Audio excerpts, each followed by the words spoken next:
remember you.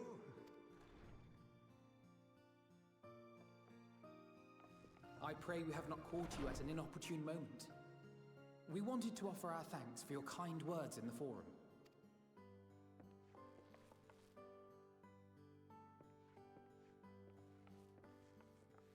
Well, I could hardly let that inquisition go unchallenged. I've always believed that curiosity should be nurtured, not stifled. Thankfully, a majority of my colleagues agreed. A slender majority, aye, but a majority nonetheless. Had the vote not gone our way, we would be having a very different conversation, if any at all. Though I'd like to think you would have not given up on our cause. I'm told you paid a visit to the Annex afterwards. Yes, that's right. I was hoping to speak with the grandchildren of my dearly departed friends Galef and Louisois in a less dour setting. But it seems I just missed you.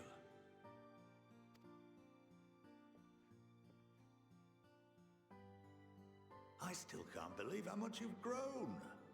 If only your grandsires could have seen the way you presented yourselves to the Forum. Why, it fair brought a tear to my own eye. You must have the patience of a saint, putting up with this lot and their antics. Never mind Matoya's prize student. Luckily, I know a thing or two about managing unruly younglings. If you ever need advice, don't hesitate to ask.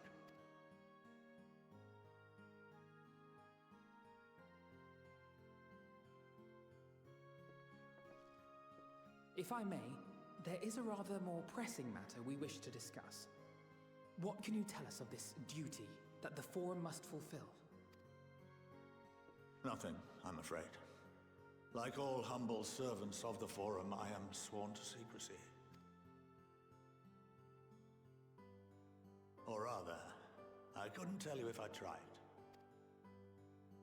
Our duty is of the gravest importance. Furthermore, if the particulars were made public, it would incite widespread panic. As such, those entrusted with this duty have been bound by an enchantment, which prevents us from speaking of such matters without the express permission of the Forum. How is that even possible? It's been some time since I last gave a lecture. Please, take a seat.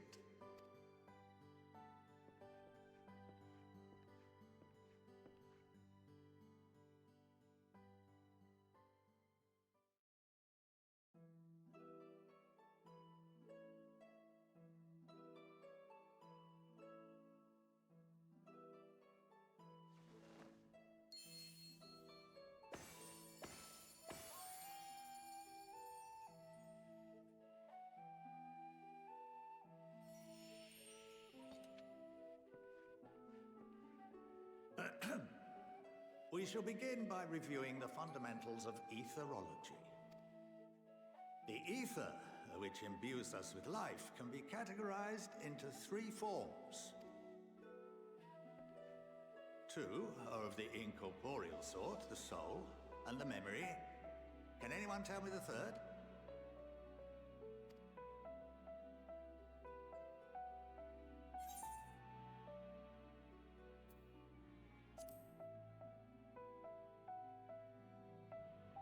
Yes, very good.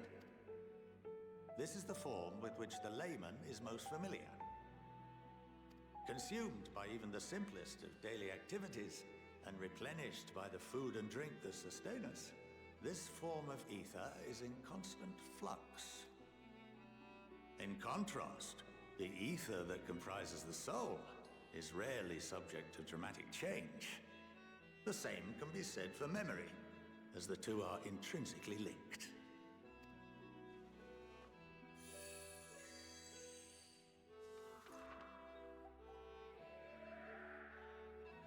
Picture the soul as paper, and memories as words written upon it.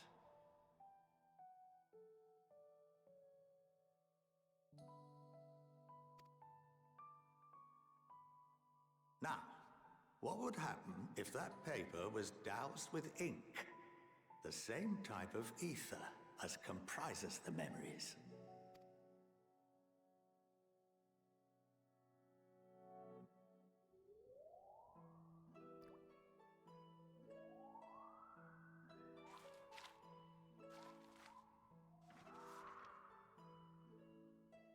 It would blot out everything that was written. Precisely. We would be unable to recall the memories, and any activities that depend upon them would be hindered as well. In fact, this exact phenomenon was observed on a vast scale not so long ago. And what might that have been?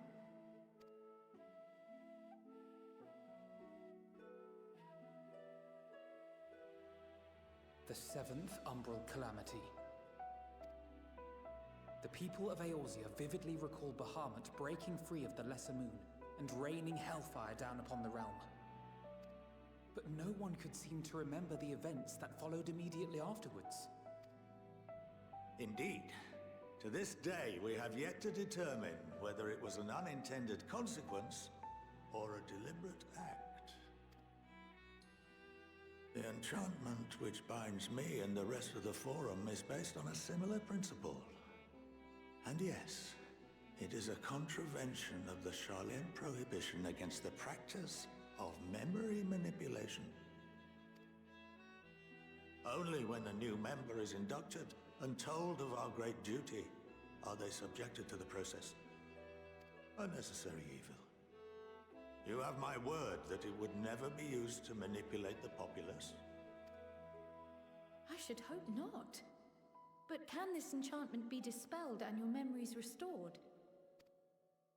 If 9/10 of our members give their approval, then the process may be reversed. Then, and only then, would we be able to speak freely to others of our sacred duty. Barring that, we must wait until we return to the ethereal sea.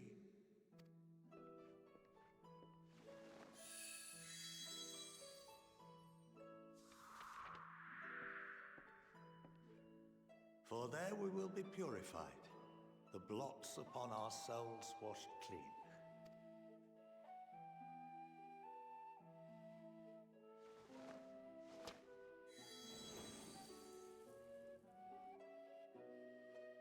And our memories drift apart and dissolve, rather defeating the purpose, I suppose.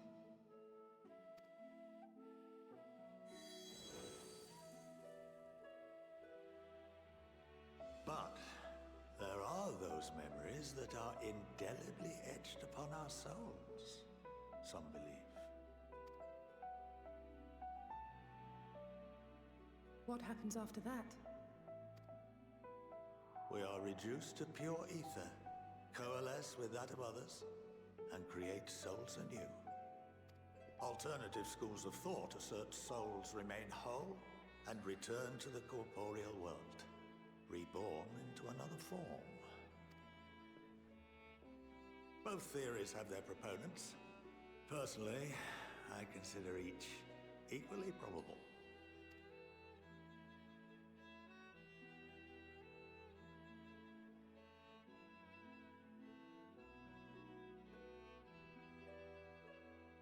Well, I think that's enough education for today, now that I've given you some food for thought.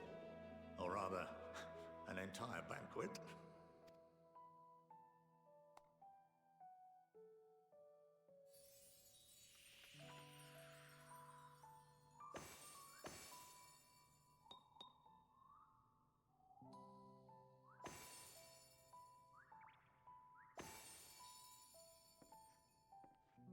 I would remind you that although I'm unable to assist you with certain matters, the resources at my disposal may still be of use to you.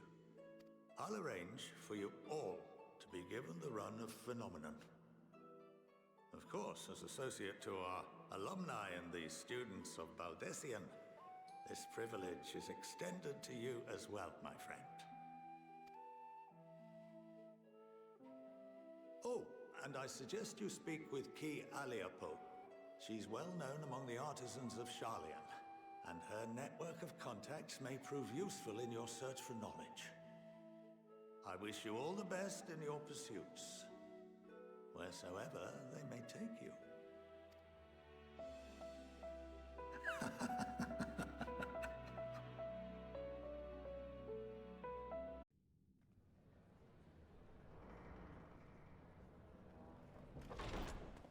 By the 12.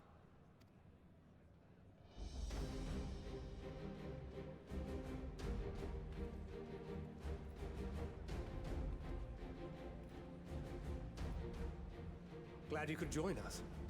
I hope you don't mind, but we went ahead and started without you. As you can imagine, our traveling companions were eager to become acquainted. 'Tis a rare thing indeed to see such a diverse and talented group of individuals assembled for a single purpose. We fight not only for the sake of Eorzea, but for the entire world, including the people of Garlemald. Much rides on the efforts of the Ilzabard contingent. Indeed, which is why I am glad to find myself in the company of many trusted comrades, yourselves included. Lucia! I have come at the behest of Lord Emmerich, who has honored me with the role of Ishgard's representative. And for the good of all nations, not least my former homeland, I am determined to see this mission through to its end. We have a hard road ahead of us, but walk it we shall, together.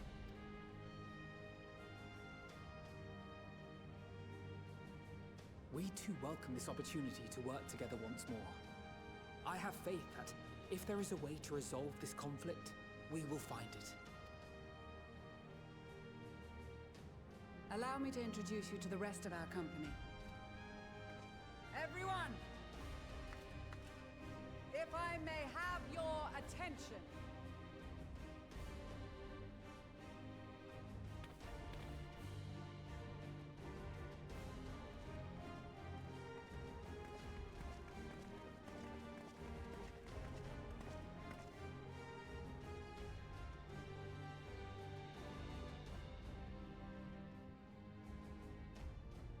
Might I ask you to speak first?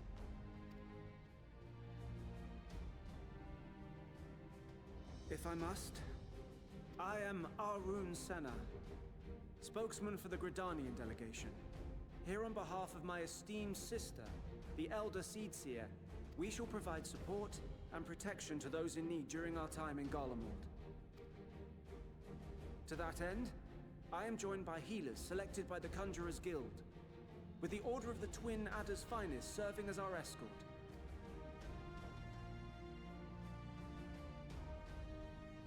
Of course, with an experienced white mage such as yourself accompanying us as well, those requiring more involved treatment will be in safe hands. Raya O sends her regards, by the way. Suppose I'd better say my piece. Wait, I know you. The name's Sicard, in case you've forgotten. Truth be told, I'd rather you had forgotten. Any road, the Admiral asked Captain Hilfier to send his best, and for whatever reason, he picked me. Of course, if I'd refused, I'd be the laughingstock of the bloody executioners, and my reputation's taken enough of a keyhauling as it is. But more importantly, like any pirate worth his salt, I know when you're staring down a storm, you gotta trust in the commander of your ship. So if the Admiral wants us to go to Garlemald, not for plunder and glory, but a promise of peace in our time, then that's what we'll do. Since we all know how much the Empire loves its steel, we thought we'd bring along a few smiths to make the most of it. Give them a pile of scrap and they'll cobble together anything you fancy. Of course, just like the Gridanians, we got fighters of our own. We might have come with a more constructive purpose in mind, but we're more than capable of cracking skulls, believe you me. Well, you're certainly raring to go. But then again, so are we. The most dependable warriors of Uldar and Alamigo have assembled at the Sultana and General Aldin's behest. If Garlemald has truly fallen, then the whole place is likely to be crawling with Telophoroi. We'll need plenty of troops to clear and hold a path for others to follow. That's where we come in. Naturally, Marshal Terrapin and I will be leading from the front.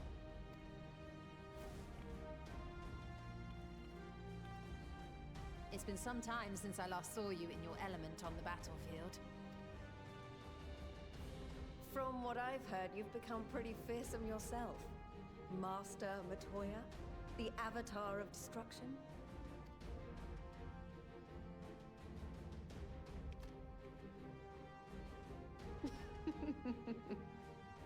With comrades like these, I know we'll succeed, no matter what awaits us.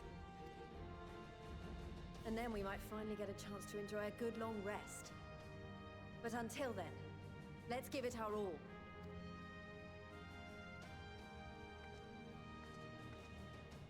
As for Ishgard, we Temple Knights have come in force to uphold our nation's commitment to the peace and welfare of our allies. The bitter cold of Garlemald is a formidable enemy in of itself. Our experience fighting in ice and snow will prove invaluable in the days ahead. Accordingly, I have been designated commander of the Ilzabard contingent. I will do all in my power to provide you with the leadership and guidance you require. The four high houses, House Hylinart foremost among them, have arranged for a host of machinists to join us on our mission. Their knowledge of Imperial Magitech is sure to be a great boon. They will address any problems of a technical nature, together with the smiths of Limpsa Lomitsa. There is another awaiting introduction. Lord Emanolain! Ah, yes. Emanolain de Forton, at your service. Though, lest there be any misunderstanding, I should stress that I've not become a fearsome warrior while you were away. Rather, far from it, actually. My brother, in his infinite wisdom, decided this would be an excellent chance to make something of myself. Oh, and fight for world peace and all that. But, should the opportunity arise for a spot of ballroom dancing, I will be your twinkle-toed gentleman of light.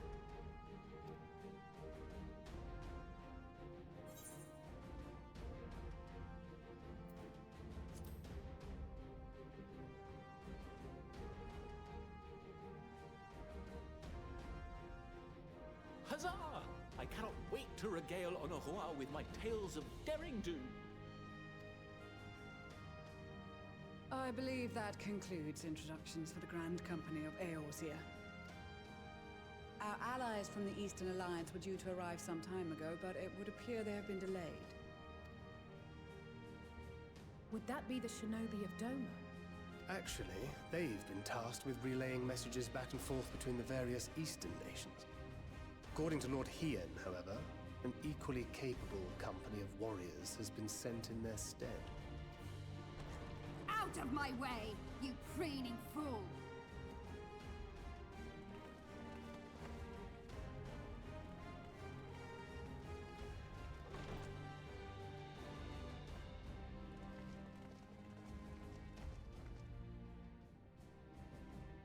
Forgive us for coming late.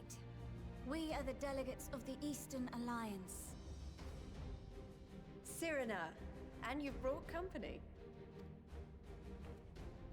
For battle and blood we come, as a step is sorely lacking in both. No towers befoul our lands, so we marched on those of Doma, only to find them beyond our reach. But now our thirst for slaughter will be slaked. No quarter to the enemy! Sadu Hatun, no. We go to make peace with the Iron Men, not war. Warriors of the Steppe, we've heard many tales of your bravery. We welcome you as allies. And these other ones you have brought are... Members of the Dalmascan resistance group, Lente's Tears.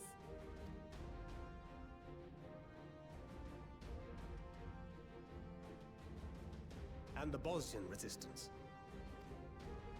Between them, they have a wealth of experience in espionage, and are particularly adept at infiltrating Imperial facilities. Which is fortuitous, since Garlemald's domain is so vast that I could never hope to handle reconnaissance duties all by myself. Dalmasca, Bosnia, Alamigo. All lands which have suffered the tyranny of the Empire. I would never presume to question your motives. Nevertheless, I must reiterate that our goal is to aid the victims of the Telophoroi, the common folk of Garlemald. And they are victims, make no mistake. Though I understand that many may struggle to see them as such. You're more right than you know. For every one of us that answered the call, there were a dozen that refused. Not only in Alamigo, but everywhere we went. And who could blame them? The Empire's always been the enemy. But after seeing what we've seen, fighting and working against and with Garleans, there's no denying the simple truth. They're just people. No different from you or I. They've got their share of liars and murderers, but so do we. So do we all.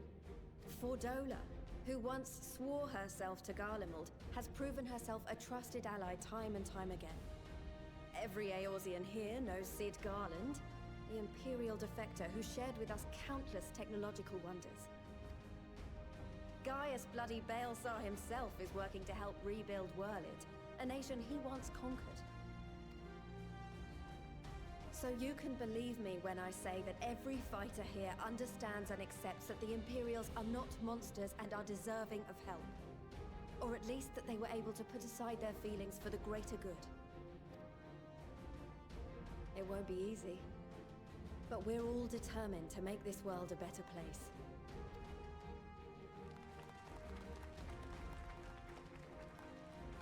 What lingering concerns I may have had were clearly unwarranted. I agree with everything you said wholeheartedly. Then we are in accord. Now, let us review our strategy. To reach the Garlean capital in northern Ilsabard, we must cross the central mountain range. Fortunately, Garlemald Ironworks can provide aerial transport, sparing us this most treacherous part of our journey. However, attempting to fly any closer to Garlemald would attract the attention of the Telophoroi. As they appear to have seized control of the majority of the Imperial military, we must assume that includes its fleet.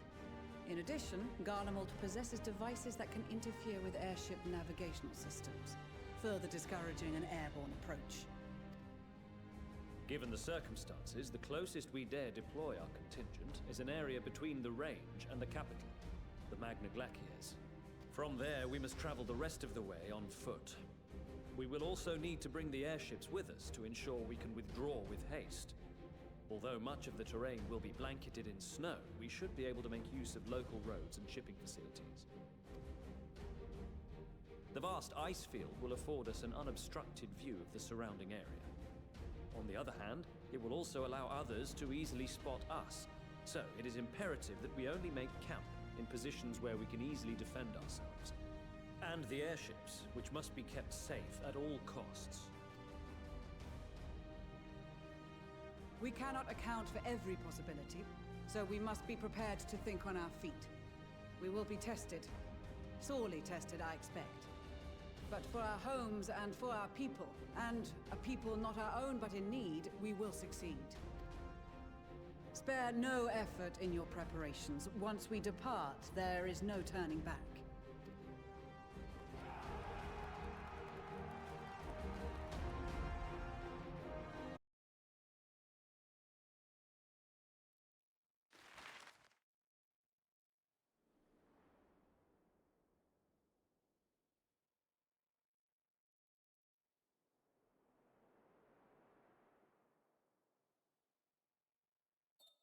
Ilsabard, divided in twain by a vast mountain range. Those who would traverse its jagged peaks face peril at every step. But why go by foot when one can simply fly?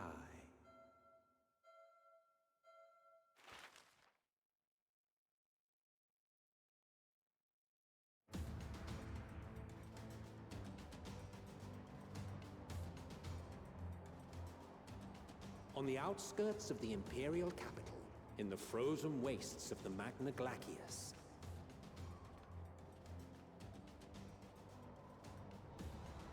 The winds howl in icy protest, as if to warn against further trespass.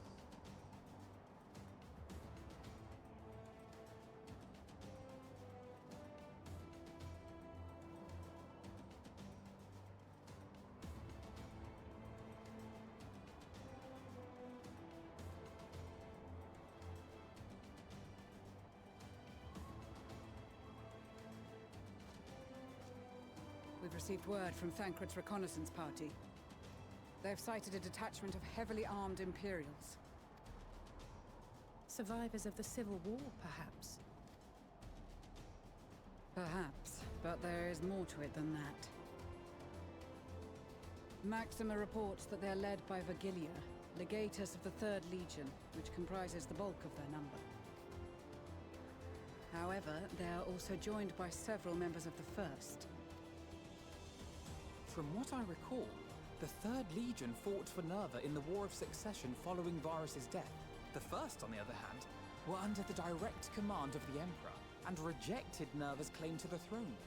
These legions were enemies. Indeed. In fact, our sources claim that it was a conflict between them that sparked the Civil War. Yet now, these former foes cooperate to defend a ruined Garlemald from invasion. Then it is all but certain they have been tempered. So, what's the plan? If me and my crew is out reaving, we charge straight in, no messing about. But that ain't what we're here for. Quite right. Soldiers or no, they are people of Garlemald, the very ones we have come to aid. Direct confrontation is unavoidable. Nevertheless, we must make every effort to limit casualties on both sides. Rather than kill them, I would remove them from the field. How so?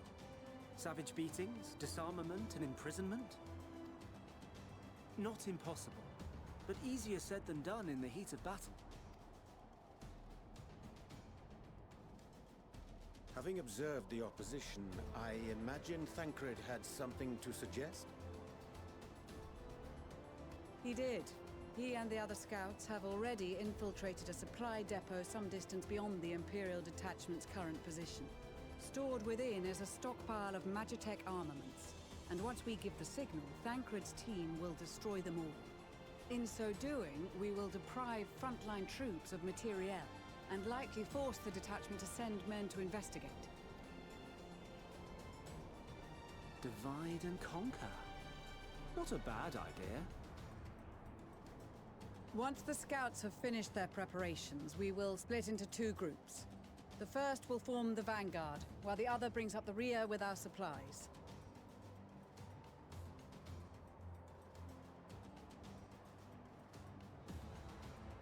As for the Scions, I ask that you lend your assistance where you deem it needed most. I would prefer, however, that you accompany the rearguard and be prepared to join the van at a moment's notice. Kept in reserve as our trump card, so to speak.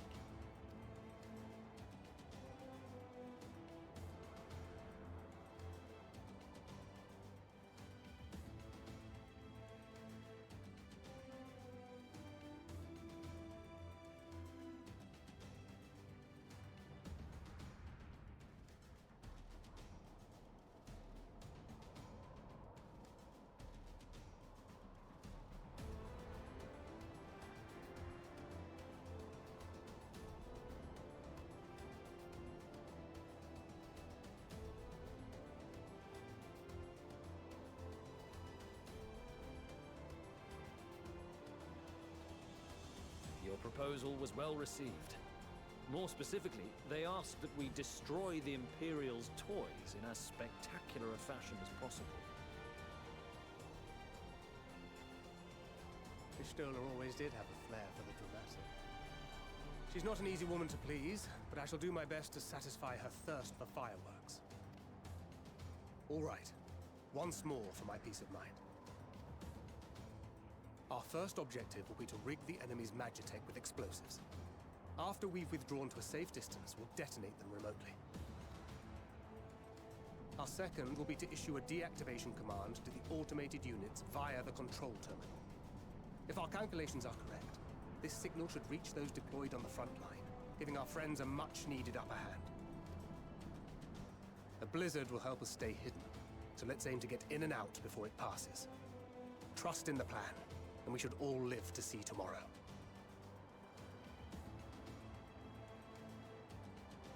In the meantime, I will relay messages back and forth as the situation unfolds. You'll forgive me if I ask again, but are you certain you wish to play the lone wolf? Wouldn't have it any other way. Call it foolish and reckless if you like, but I'll get the job done. I always do. Very well. I wish you the best of luck.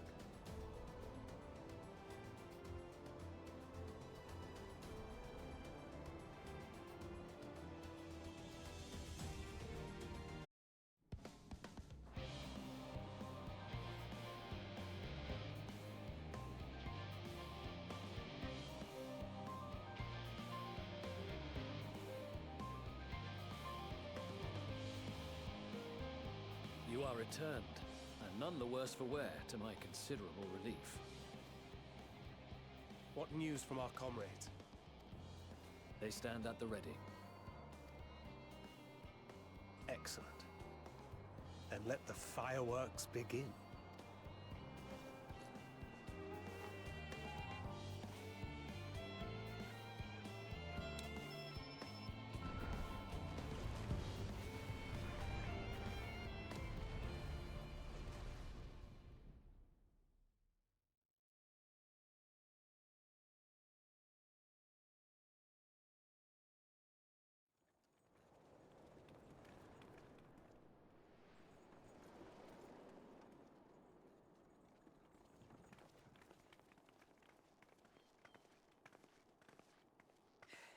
The blizzard's beginning to clear. The Vanguard should be engaging the Imperials any moment now, if they haven't already. Ishtola and the others are with them, so I'm sure they'll be all right, but...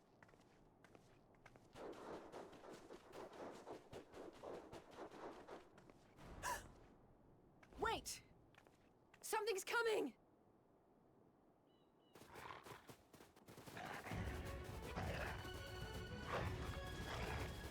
Oi, oi! Looks like we ain't the only ones who sent out scouts. Keep them away from the carriages! We lose those, and we're as good as dead!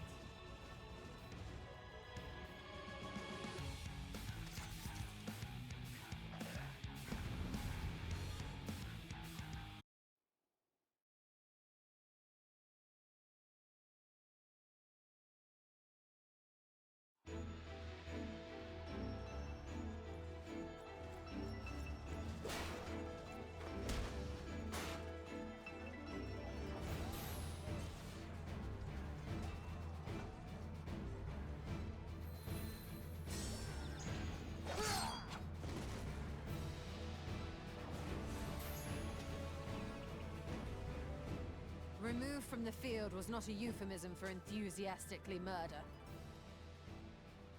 It's nothing that won't heal in time. The trouble is, their tempering has made them utterly fearless. Subduing them would be easier if they had the capacity to submit in the first place. Well, this is the path our young charges would have us walk, and that we all agreed to follow. You knew it would be hard, yet still you pledged your lance, did you not?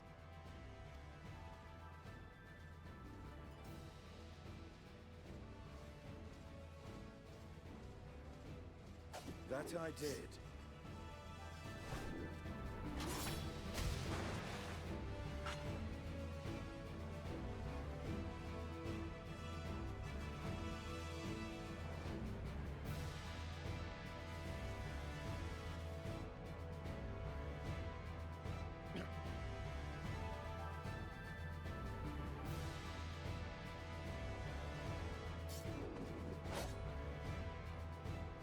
That's for Gilia.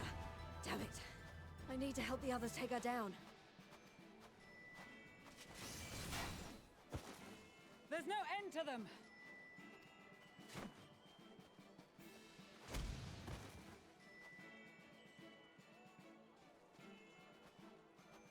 I was wondering when you'd turn up.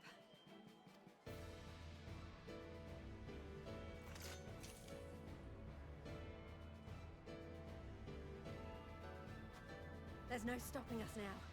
Come on, let's show them what we're made of.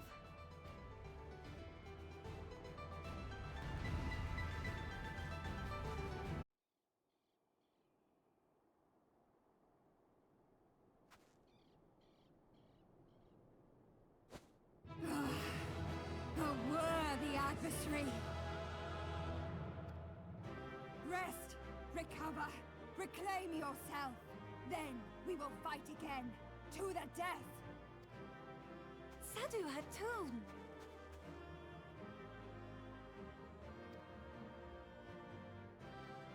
That was the last of them. The day is ours, thanks to your timely arrival.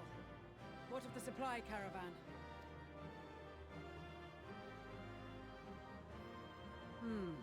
Outmaneuvered, but not outmatched. Good. Let us take the Imperials into custody and rejoin our comrades. And soon we shall arrive at the capital.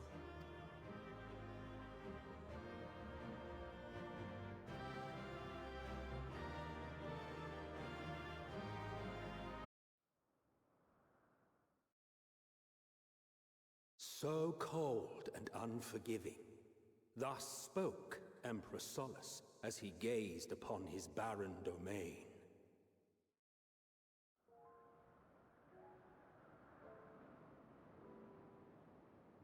800 years it had been since the Garleans first set foot here.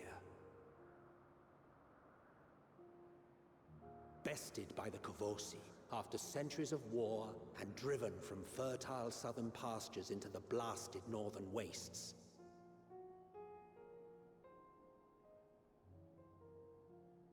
In that garden of desolation, they clung to one another for warmth, freezing, hungry, desperate, hated.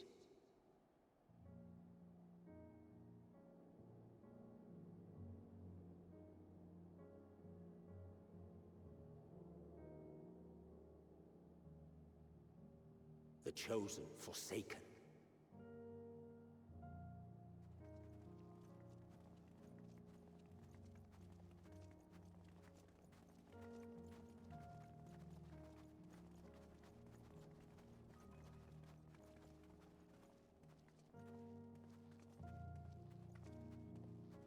In the year 1513 of the 6th Astral Era, a young legatus named Solus single-handedly sparked the Magitech Revolution.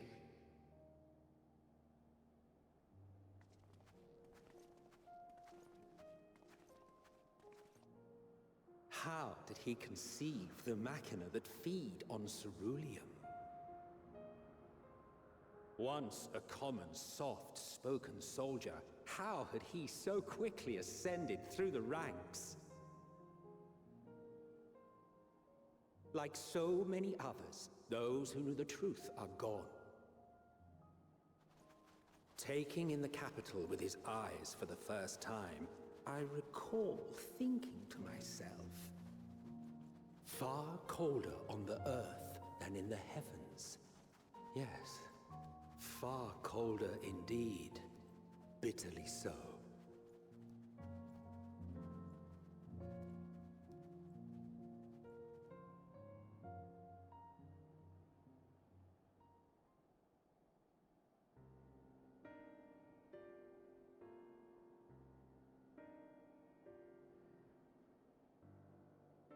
Not so much as a whisper.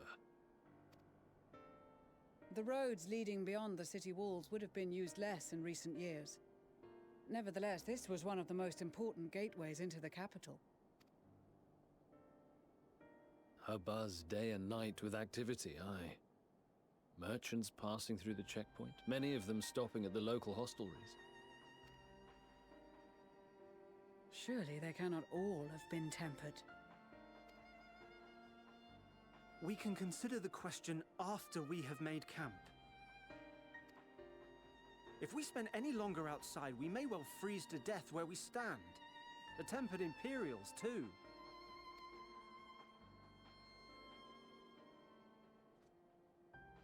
This will be our temporary base of operations. Secure shelter for ourselves and the injured, and dispatch scouts to survey the surrounding area. If we're planning on staying here a while, we ought to give this place a proper name. Well, the constant sound of ice cracking underfoot makes me think of broken glass. An apt name, perhaps. But enough of this. To work, everyone!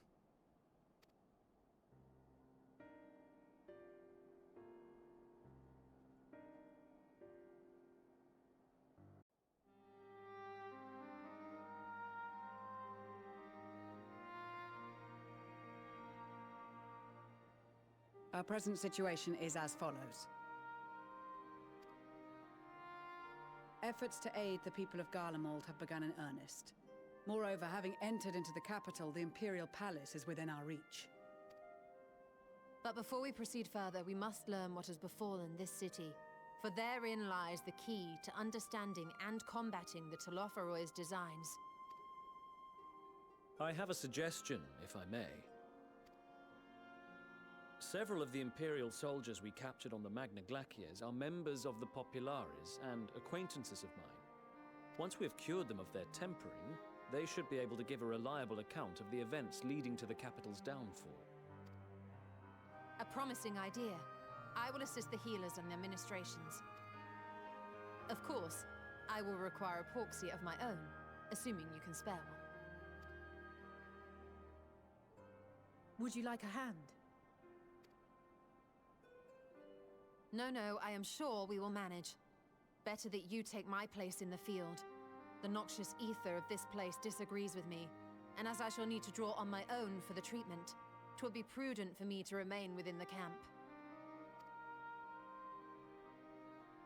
This talk of curing the tempered is all well and good, but I reckon the cold is a more pressing concern. All the houses round here are fitted with ceruleum heaters that could keep us warm and toasty. Problem is, the machines seem to have given up the ghost, and if we keep sitting around, freezing our asses off, we'll be next.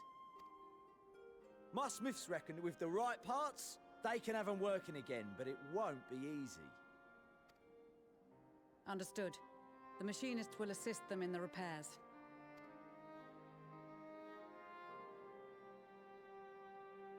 The rest of us should either stand watch or survey the area. We've made our presence known to the Telophoroi. They will be searching for us, if they have not already ascertained our position. That we have seen no sign of them since the battle suggests they have yet to do so. However, I suspect they may be biding their time. Or perhaps we are beneath their notice.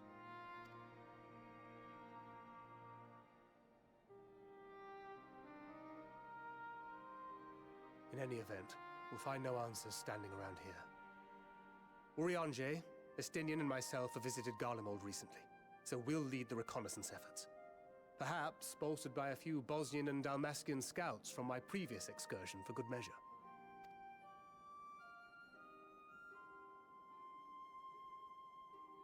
Don't forget about us Alamegans. We have experienced scouts of our own.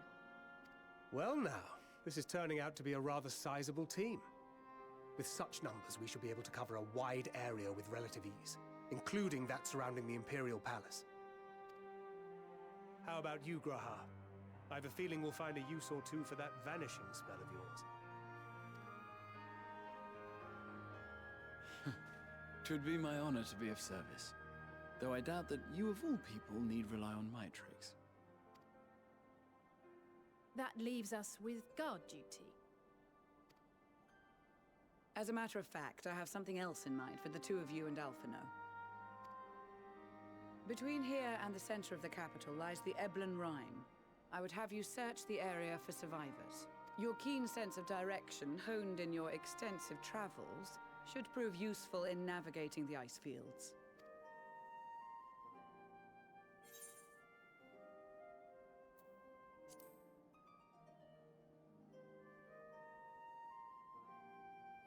I have faith that you will, and look forward to greeting you on your safe return.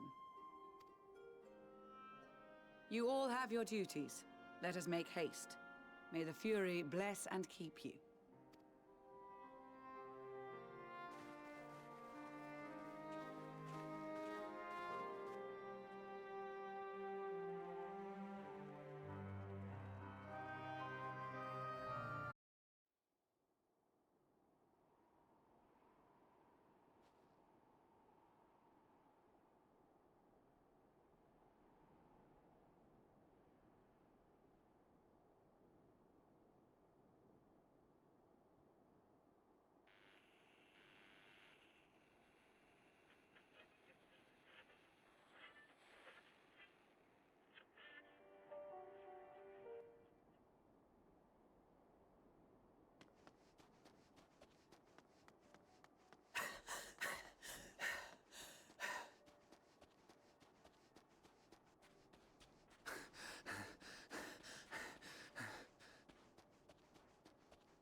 Blood trail. We found one.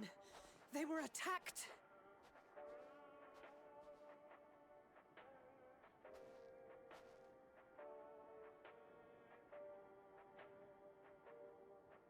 No.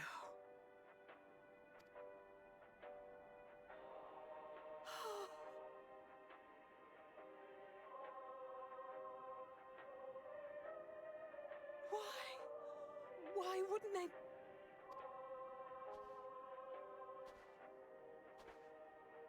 Safer to brave the wilds than trust in our magic.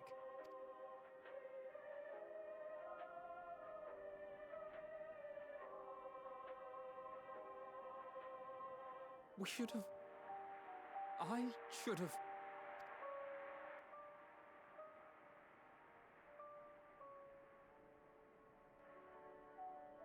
We can't leave them like this. We have to take them home. What if we're only making it worse? Maybe we don't belong here, but neither do they. Not out here in the wind and the cold.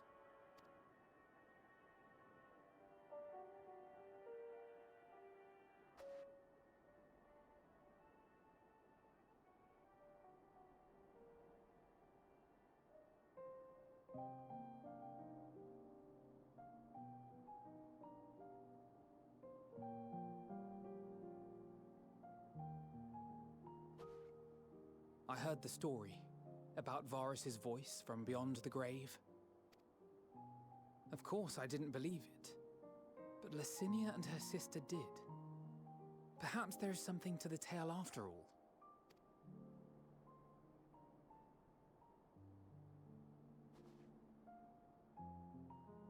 I want to understand, so I'm going to borrow this for a while, if that's all right. You had every reason not to trust us. We came as trespassers, invaders. But I pray that in time, we will be more than that to you. That we will find a way to help your loved ones. And see that no more children are left to freeze alone in the snow.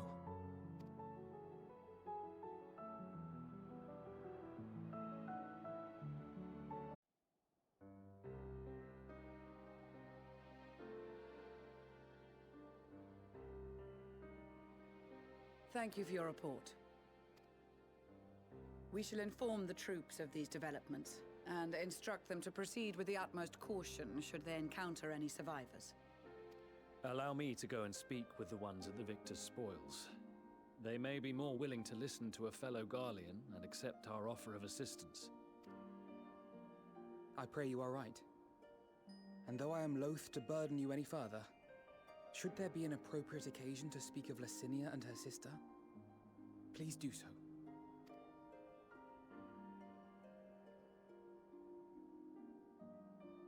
I am sorry to have put you through this. My distress is nothing compared to their suffering. So tell me, what else have we learned?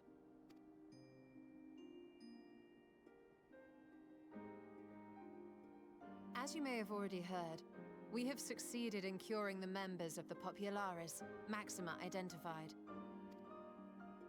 They have provided us with some intriguing insights into the current state of Garlemald.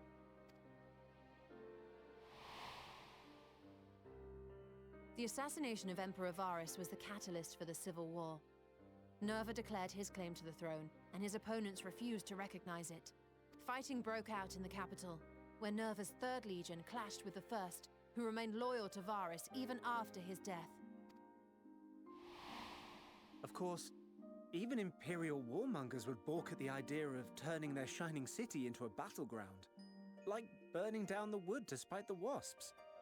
Neither side would be so mad. Unless something or someone inflamed their animosity to such an extent that they could not help but act against their better judgment.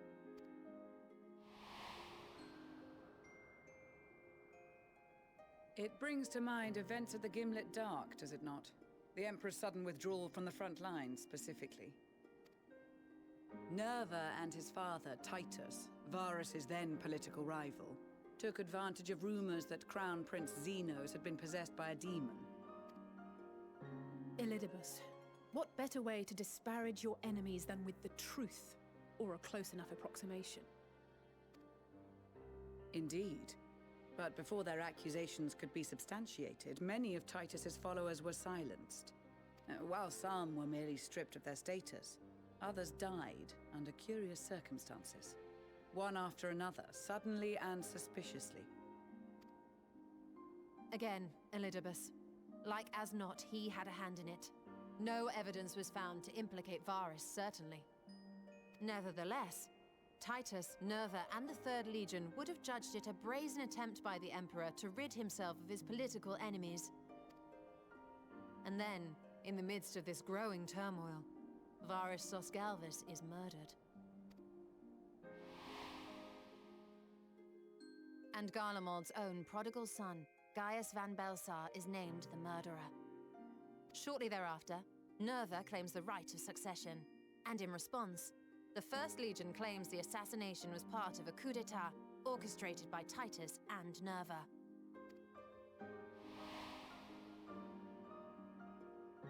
So no one is at fault, and everyone else is to blame.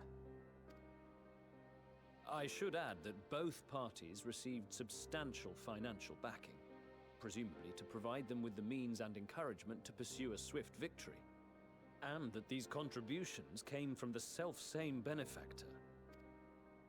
I'd heard House Brutus had been filling the 3rd Legion's coffers, but the 1st as well. It would seem so. Though the Populares determined that the 1st Legion received funds from a variety of organizations, all had connections to House Brutus. So Fandaniel, in the guise of Asahi, was playing both sides against each other the entire time. The information we gained from my friends does not end there. One night, shortly after fighting broke out, the capital was shaken by an immense tremor. From that point onward, they have no memories, no recollection of any events, including our clash on the Magna Glaciers. But when asked about the Imperial Palace and its bizarre transformation, they somehow recall Emperor Varus giving them orders in their dreams. May the Tower of Babel stand as testament to the glory of Garlemald. This sounds awfully familiar. We have something to show you all.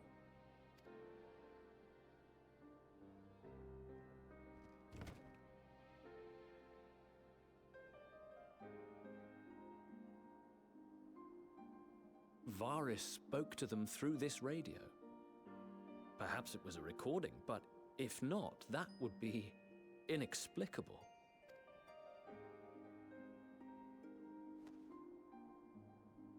We are of one mind, then.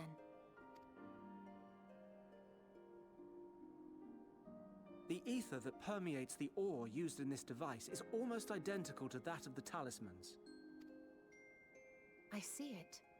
While it is likely more by coincidence than design, these devices might also ward against a primal's influence. A picture is beginning to form. If the tremor felt throughout Garlemald was a wave of ether emitted by a primal, then while those within range would have been tempered, those huddled around a radio desperate for news concerning the Civil War would have been spared. No wonder Licinia kept it close. My friends, I must speak with you. A young man was caught trying to steal our supplies. He is a soldier of the Iron Men, we think, but one who has not been made thrall. Thankfully, Magni restrained him before blood was spilled. The stranger is outside, if you wish to ask him questions. I think we do.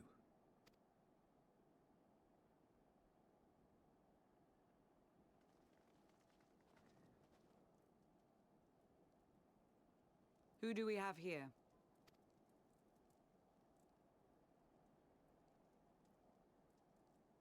Garleans? Traitors to your homeland! Have you no shame?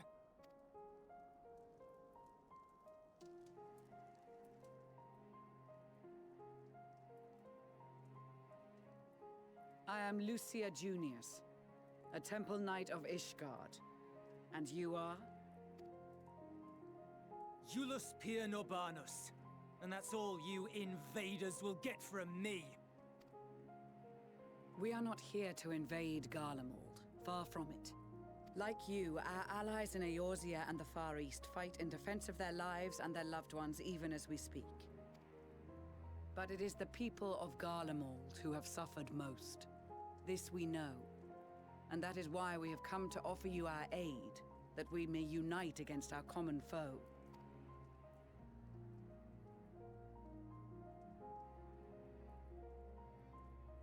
Whether you believe me or not, those are the facts. Now, answer me this.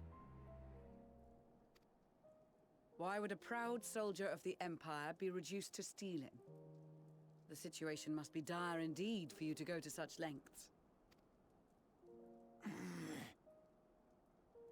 If it is supplies you seek, we would gladly share ours, or turn a blind eye while you leave with your spoils.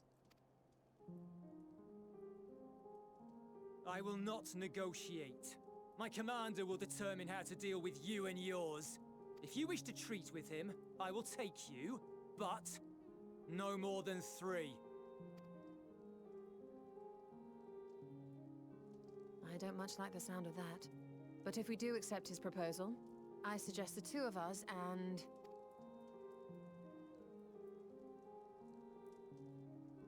Please allow me and Elezen to act as envoys. May I ask why? We have seen with our own eyes the hardships the Garleans face. How their futures and lives hang in the balance. It's not the warmest invitation, but it's an opportunity to prove our intentions true. Maybe not a chance to make things right, but a chance to make them better.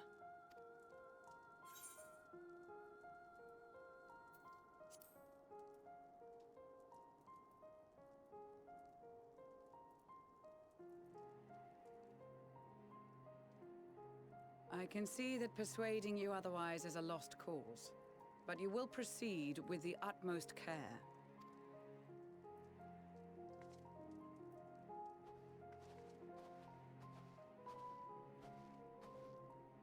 A couple of children and what? A sellsword? Is this an insult? Not in the least. You will find that they are more than qualified to speak on our behalf. There are many dangers on the road ahead. I will need that back.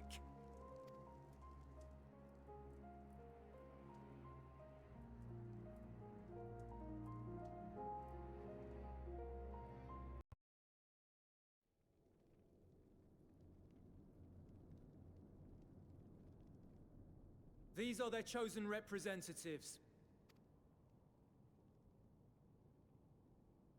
Very well. Let us hear what they have to say. Yes, sir.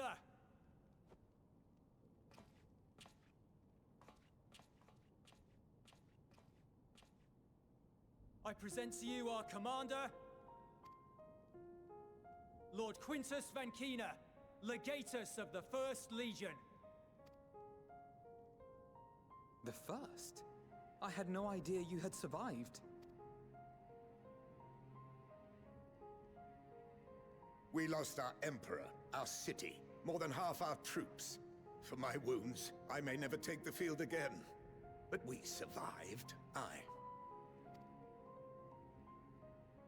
In a manner much to your liking, I dare say. We have no intention of adding to your misfortunes, nor do we bear you any ill will. Spare me.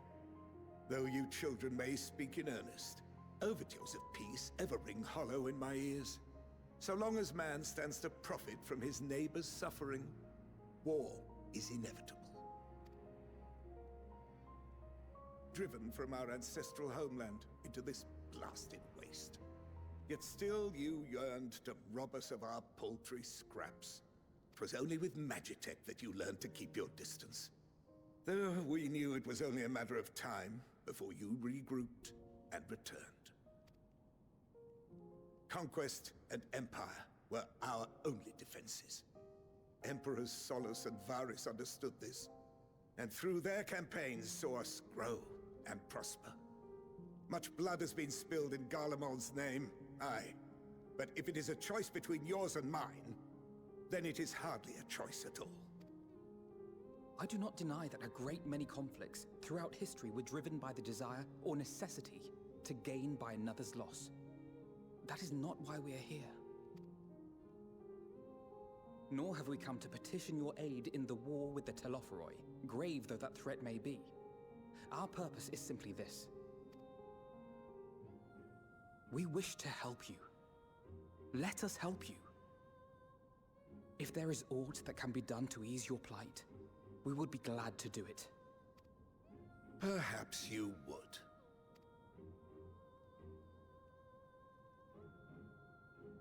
But regardless of the ideals you espouse, your leaders would not send an army into Garlemald if they did not stand to benefit.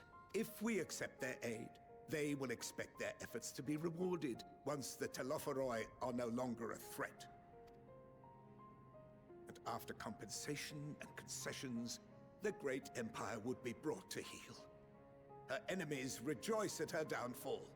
Our third eye, a mark of shame. We won't stand idly by and let your people be humiliated. And we're not alone in that. We only want to make a difference. To make this world of ours better. Surely you can understand that. What I'm trying to say is, there are so many people who just don't care about making you suffer. And maybe that's almost insulting after all the suffering you feel the world has subjected your people to, but believe it or not, that's the truth. And now we're here, and all we're asking is for you to tell us what you want, what you hope for. So much blood has been shed, so much lost. All because of this endless war. Who wouldn't want to end it? Can we not work together to face our problems as one?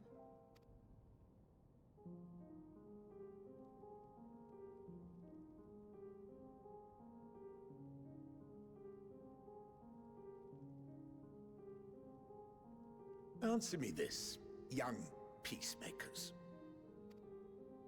If a world without conflict is your desire, why reject the unity and prosperity of Garlemald?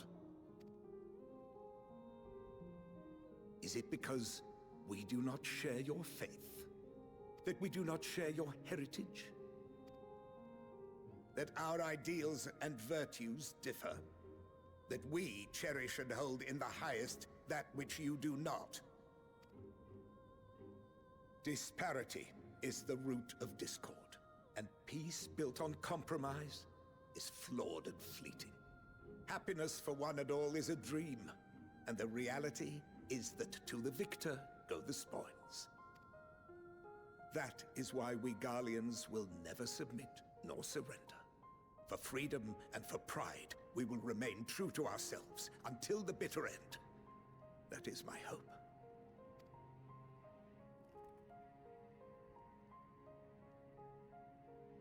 It seems there is nothing more to say on the matter.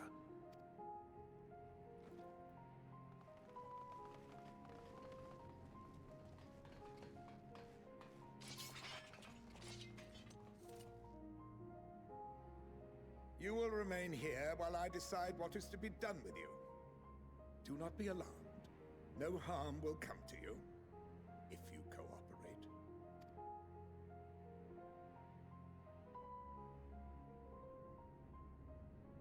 We will not resist.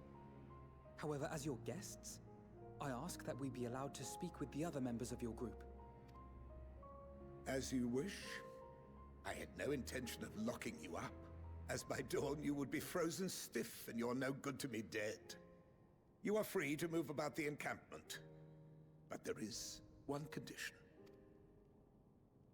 Collar them.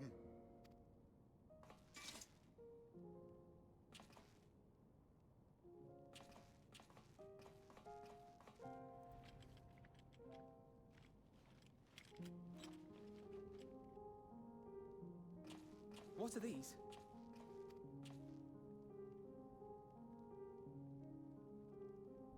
Incentive.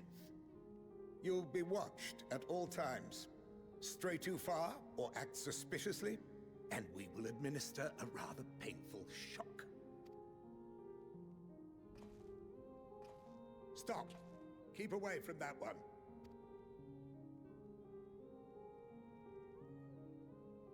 The champion of Eorzea is not so easily cowed.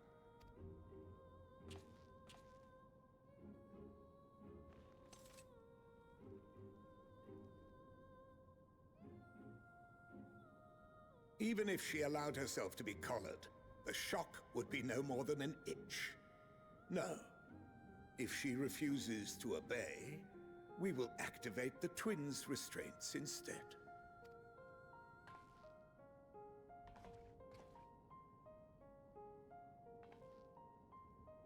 You needn't worry about us.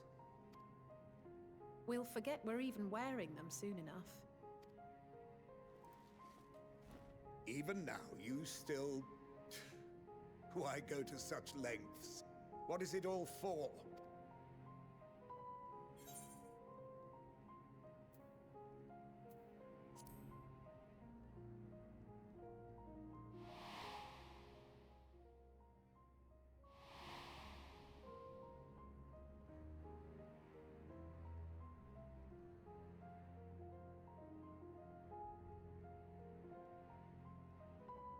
You are a curious one.